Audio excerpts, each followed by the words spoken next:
Imagine getting up every day full of energy as if you were in your 20s again. What would that be like? What would it be worth to you? What is your health worth to you? Think about it. Your health isn't everything, but without it, everything else is nothing. And yet, too many of us are taking it for granted until something goes wrong. And no one wakes up hoping to be diagnosed with a disease or chronic illness. And yet, we've never been taught how to be proactive in our health through our school or public health. As a registered health coach and integrative health practitioner, I believe it's time this information is made available to everyone. Combining new knowledge around your health and the ability to do my functional medicine lab tests in the comfort of your own home will allow you to optimize your health for today and all your tomorrows. Don't wait for your wake-up call. Welcome back to the Don't Wait for Your Wake-Up Call podcast. This is Melissa Deely, your host of the podcast, and I'm excited to be starting a whole new theme of episodes this month revolving around the topic of self-care. Now, you might already be going, yeah, self-care.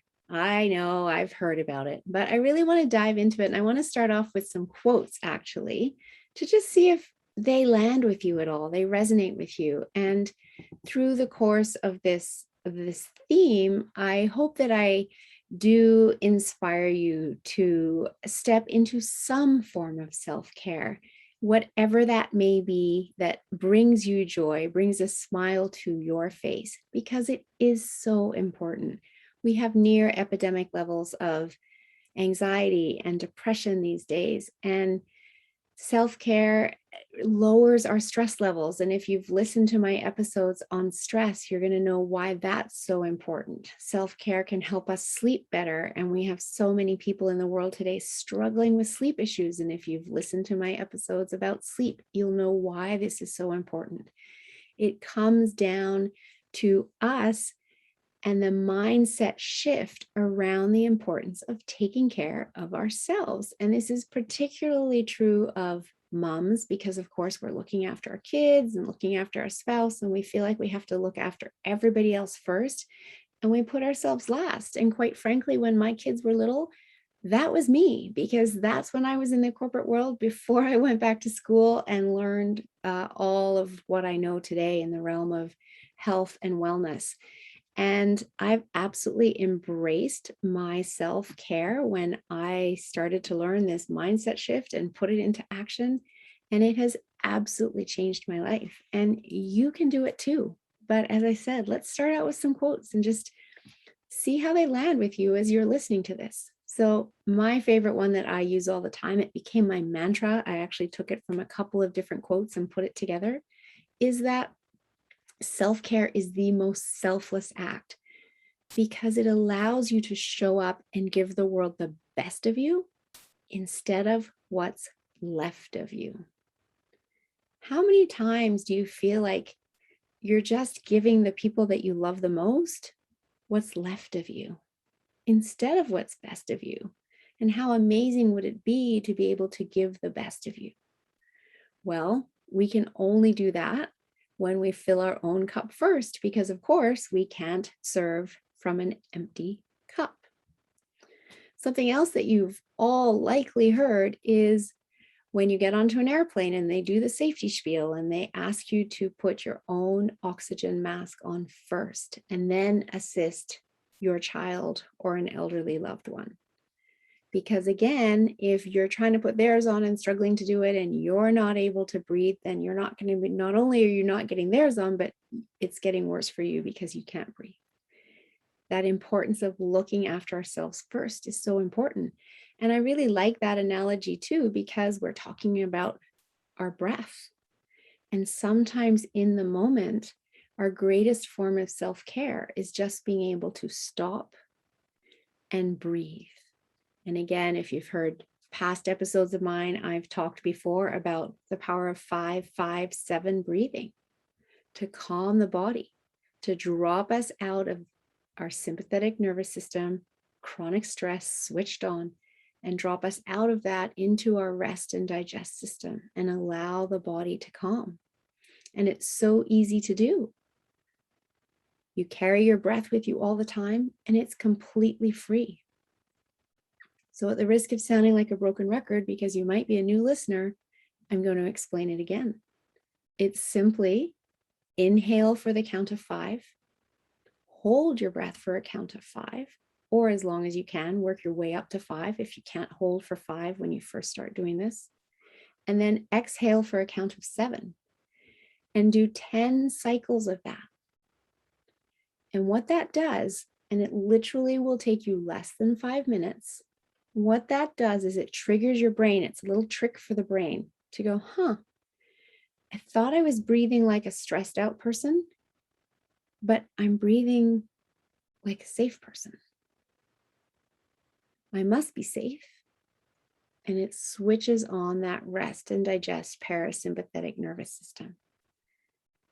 And the reason that works is that if we go back to our hunter-gatherer days, and of course our brain is charged with keeping us safe, it's always looking for danger and keeping us safe in that moment. And back in our hunter-gatherer days, if we were hunting for food and all of a sudden we became the hunted and there's a lion coming after us, our brain is producing cortisol and adrenaline in order to allow us to move quickly and get to safety. And in that moment, we're running as fast as we can and we're panting, and our exhale is definitely not longer than our inhale.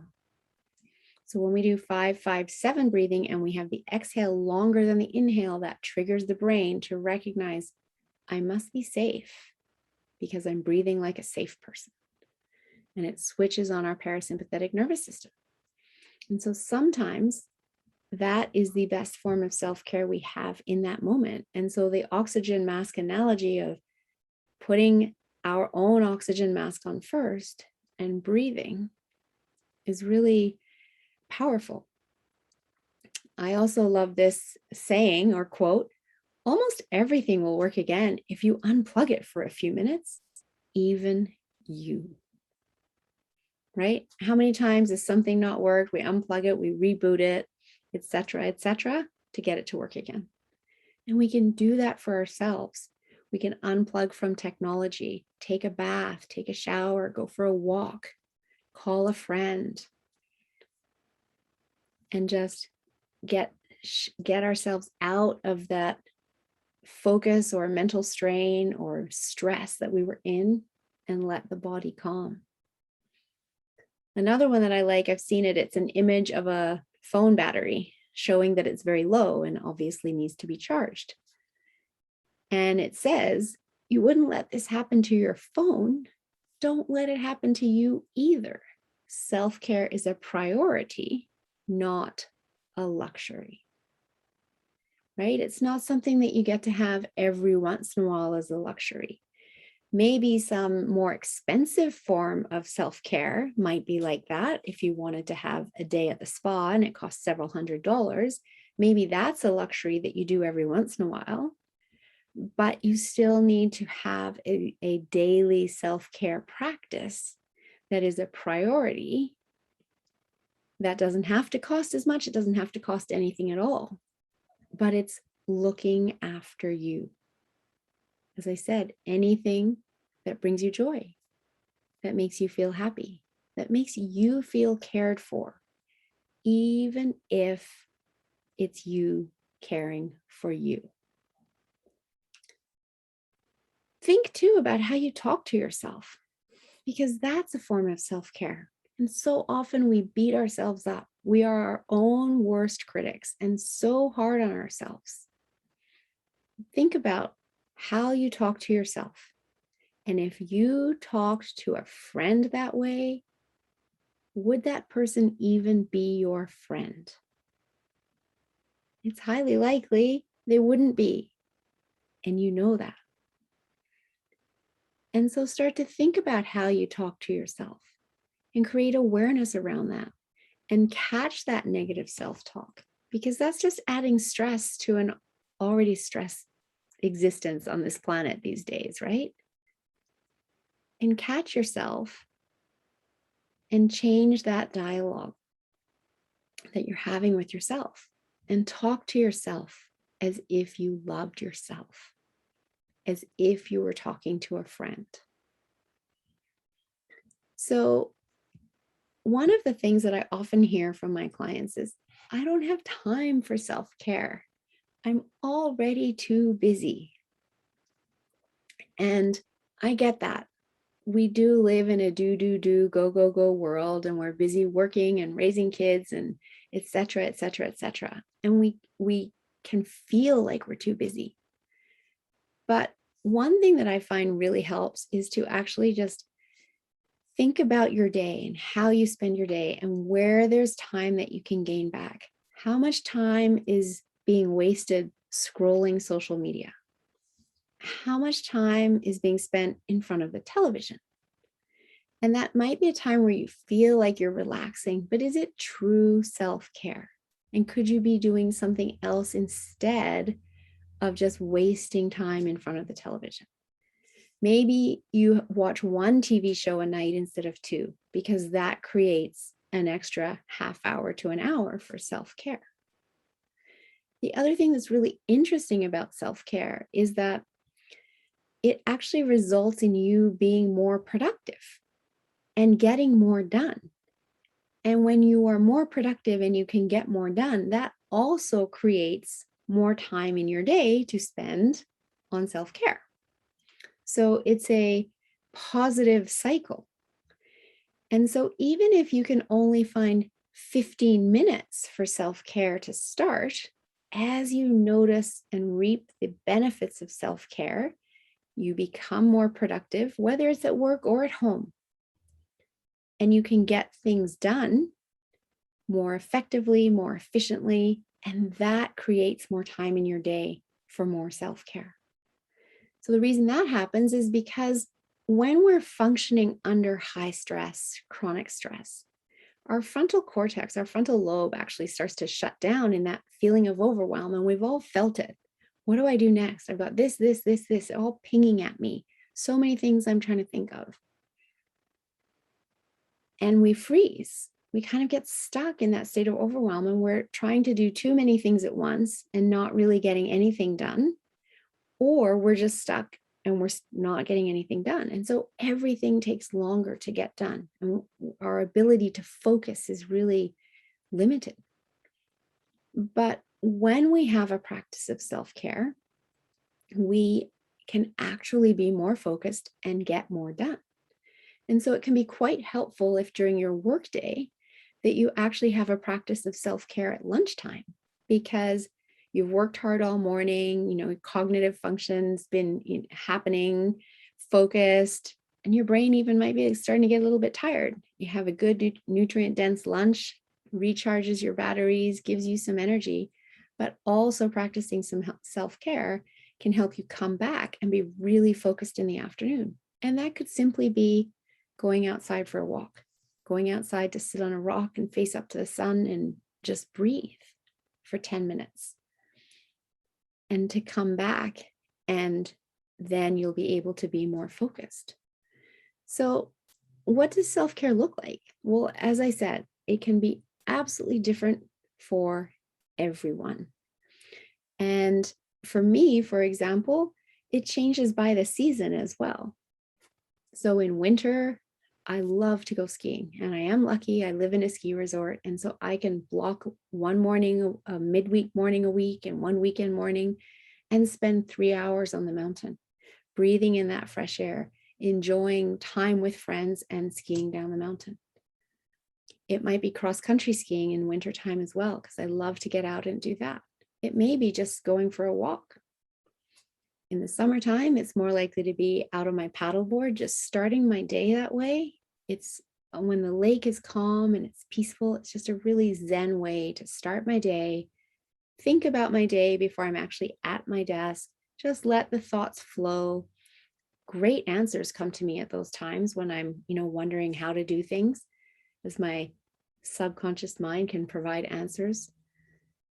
And I love that time. Some days I can't go for a full hour. I can only go for 20 minutes. But I still go because that time is so precious to me. And I know I can serve my clients better through the day as a result. and I can be more productive as a result. But I also love my yoga sessions. Maybe I don't even have time for 20 minutes on my paddleboard, but I could get in a yoga session. My gym workouts, I still consider self-care. They're whatever I'm doing to be promoting my overall health, to me is self-care. And it's things that I get to choose to do for me. There's so many different forms of self-care, as I mentioned, though. And so what is it that works for you? And I'm going to just give you a few of them that are ones that you can do in under 10 minutes. And as I said, if you start off with just 10 or 15 minutes, and as you reap the benefits of it, you become more productive, you make more time in your day as you figure out, maybe I don't need to watch that TV show. Maybe I don't need to be scrolling Facebook right now. Because that is not a form of self-care. There's actually correlation between the amount of time spent scrolling social media and depression, because we're looking at everybody else's lives and everybody depicts their lives as being so awesome on social media. And then we feel insufficient and that our lives aren't as good. And so there's a known link between too much time spent on social media and depression. So get off social media and start looking after you. So here are things that you can do in 10 minutes or less. Yes, they can take longer if you have more time, but if you're thinking you don't have enough time, think about incorporating these into your life. Meditation. And there's so many great apps for meditation. There's free apps like Insight Timer. There's paid apps like Headspace and Calm. And, if you're just getting started, you can do guided meditations because that might be easier for you to follow what they're saying rather than just sitting in silence for 10 minutes if you've never done that before. So check out those apps. Getting outside, I've mentioned that already. Breathing the fresh air, going for a walk, connecting with a loved one, whether it's by phone, whether it's in person, but spending time with a loved one.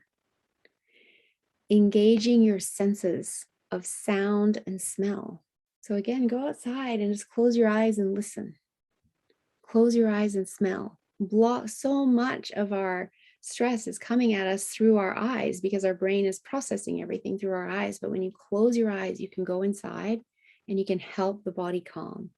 And if you focus on what you can smell or what you can hear, that's just, a new place to direct your brain to, instead of letting it keep thinking about whatever it is that's going on in your day that's causing stress. Something else that can be really powerful, and it doesn't have to take long, is just tidying up a space. A cluttered space, it means more for your eyes to be processing, and it's harder for your brain to be processing all of that as a result, and it can add to the overwhelm. So just tidying up a space, tidy a closet, tidy your desk. What is it that you can do? It feels amazing, right? And it can calm you. Breathing and stretching. We've talked about breathing, but stretching out the body, standing tall, whether it's through a yoga practice or just doing your own stretches. It's a form of self-care. And as you focus on that, and you focus on your body and how your body feels, it again distracts the stressful thoughts and allows the body to calm. Break a sweat. Get that exercise routine in. And even if it's just doing a high intensity interval training that you can do in 20 minutes, or going for a short run, going for a fast paced walk, going for a bike ride, what is it that you can do? Spending time with your pet. So many of us have pets. We love our pets. What if you just go hang with your pet just for a break in your day? They'll love the attention. And again, it's so calming on us as humans to be spending time with our pets. Celebrate your life. Just take a few minutes to do a brain dump of all the amazing things in your life, because again, it helps you forget about the stresses of the moment. Do something creative. Draw, paint, write a story. Whatever it is that's creative for you. Maybe you are working on a hobby. Well, just take a little break in your day, go work on your hobby for 15 minutes and come back to your work day. Because when you get into the flow of working on that hobby, painting, drawing, writing, whatever it is that you love to do, it calms the body. Listen to an inspiring podcast. This is something that I love to do. And there are so many podcasts out there that you can choose from to listen to. And they will, again, get your brain thinking about something else, calm the brain, and allow you to be more focused when you come back to your workday. Taking some time to just do absolutely nothing. And for people that are go, go, go people, that can be hard to do. But maybe it's summertime and you can just go outside and lay on your back deck and set a timer for 15 minutes and just go and lie there and do nothing. Allow yourself that. As humans, we weren't designed to go, go, go 24/7. And it's okay to take a break. And that's where that mindset shift comes in. We don't always have to be doing something. So hopefully that gives you a bunch of ideas of things that you can do. I also love to take baths and put some Epsom salts in the baths and some good magnesium for the body, helps draw out toxins, but also very calming for the muscles. So particularly in winter, I like to do that before bed. There's, so many ways that we can practice self-care. It doesn't have to be a big investment of money. It doesn't have to be a big investment of time. I invite you to simply start somewhere. And one of the things that is so, so important to do is to actually block the time in your calendar.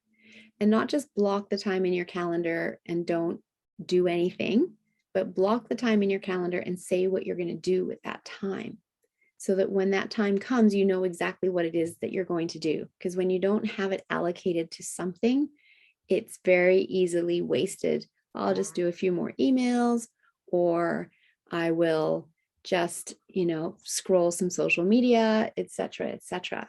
So when you block your self-care time in the calendar, block what you're going to do. And if you don't do that exact thing and you switch it to something else on the day, that's fine. But at least you have an idea of what you're going to do. So that is what I did in order to actually start my self-care practice. It took me a while to figure out that that was the missing piece for me to step into doing something every single day. And that's what I do now. I have it in my calendar every morning, and it's either yoga. Right now, it's either yoga, a gym class, getting out on my paddleboard. And if on a certain day I have something else come up that means I can't do that at the time that I blocked in my calendar, that's okay, because now I have the choice of, do I do this other thing that's come up? Maybe it's another form of self-care. If a friend's inviting me to do something with them, that's self-care. I can do that instead. Or maybe it's a work-related thing that I really feel I want to be a part of and I can only do it at that time. Well, then I can look at my calendar later in the day and go, okay, where can I move my self-care time to? But I have the power, I have the control to do that. If I don't first block it into my calendar, what happens is that the time gets taken away because other people are booking into my calendar and wanting my time, and it just all gets taken away before I have any self-care time booked in there.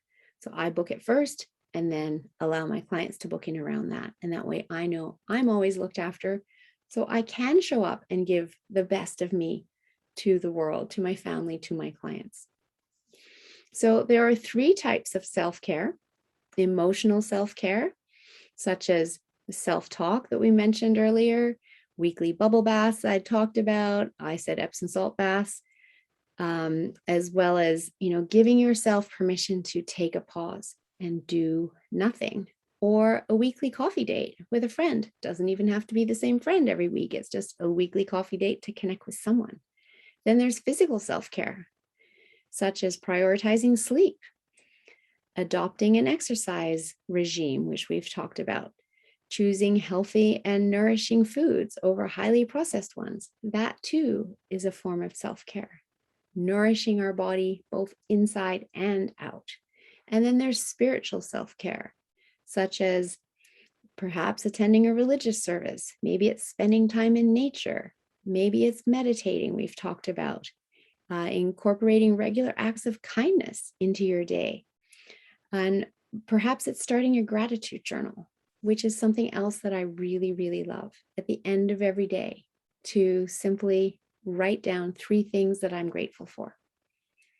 And I wake up and I think of them in the morning as I start my day as well, because when we think about what we're grateful for, it puts us into a happy mood. It also calms our brain. It gives us something to go to sleep on where we're feeling happy. We're not going to sleep on stressful thoughts and then struggling with sleep and waking up in the middle of the night and the first thing we think are those stressful thoughts. When we go to sleep with gratitude, we go to sleep allowing our brain to dwell on happy thoughts for the night. And it's incredibly powerful because over time, our brain that is charged with keeping us safe, as I mentioned earlier, stops looking for danger in everything and actually starts looking for things that I can be grateful for. So at the end of the day, I can remember them and write them in my journal. So I've really noticed that shift in my brain, that it's like, oh, I'm going to write that in my journal. And my brain is taking more note of the good things than the danger. And so I can go through my day with lower stress as a result of instead going through my day with a mindset around gratitude.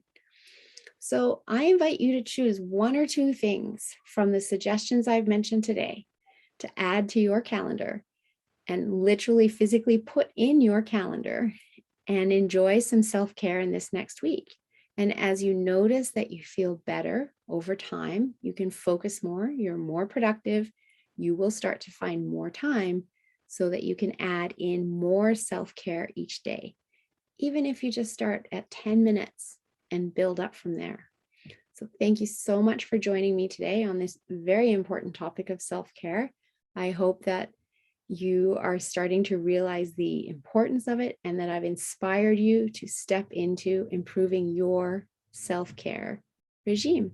I'll see you back here next week at the Don't Wait for Your Wake Up Call podcast. Thanks for joining me.